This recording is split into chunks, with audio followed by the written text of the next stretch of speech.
La vie quotidienne coûte plus cher en Corse, nous le constatons tous, mais c'est aussi une donnée vérifiée par l'INSEE. L'Institut statistique indique que les prix sont de 7% plus élevés dans l'île qu'en moyenne sur le continent.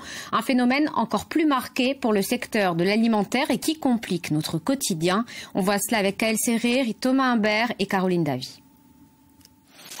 Viande, laitage, fruits, légumes, pain ou céréales, en Corse, tout est plus cher. L'INSEE indique qu'aujourd'hui, faire ses courses dans l'île est en moyenne 14% plus coûteux que sur le continent. Un constat que font également tous les consommateurs insulaires au moment de remplir leur caddie. Et à la sortie de cette grande surface ajaxienne, les commentaires sont unanimes. Tout a remonté chez nous. Il ne faut pas dire que c'est pas cher. Il y a certains produits, c'est pas cher. Ouais. C'est des produits qui valent rien. Ouais. Vous comprenez? Ouais. Voilà, c'est pour avoir... en m'excusant de la merde, c'est pas la peine. Il y a des produits surtout qui sont modifiés au niveau quantité. C'est-à-dire on est passé du kilo à 900 grammes. Le papier toilette, les produits, les lessives, tout ça, c'est très cher. Il y a plein de produits, enfin, on ne se rend pas compte, on en achète tous les jours, mais on voit que le chariot diminue et la facture augmente.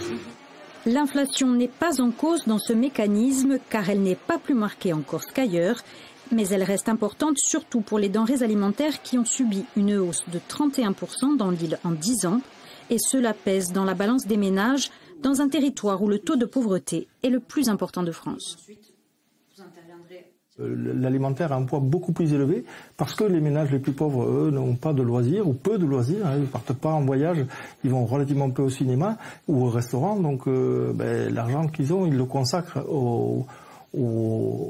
à choses vraiment nécessaires. Donc l'alimentaire pèse non pas 15%, mais plutôt 25% dans les ménages les plus pauvres. Ce qui fait que lorsqu'on a un poids de l'alimentaire aussi important et que l'alimentaire est plus cher qu'ailleurs, eh bien ça pénalise encore plus les personnes qui sont les plus pauvres.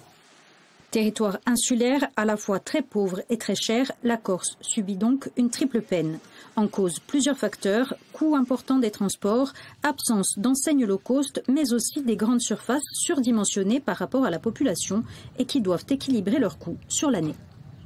La plupart des enseignes et des magasins réalisent une bonne partie, un quart, parfois plus, en saison estivale. Et donc si ce chiffre d'affaires lié aux consommateurs touristiques n'est pas présent l'été et qu'on a diminué les tarifs un peu plus tôt dans l'année, eh bien on se retrouve avec une marge à la fin de l'année complètement éclatée et un magasin qui n'a pas dégagé de profit. Et donc c'est très difficile, comme on ne sait pas d'une année à l'autre si les consommateurs sont au rendez-vous, pour des magasins d'anticiper, de baisser immédiatement les tarifs. Reste un autre obstacle majeur à la baisse des prix, la très faible production agroalimentaire dans l'île. Ainsi, la Corse produit seulement 4% de ce qu'elle consomme.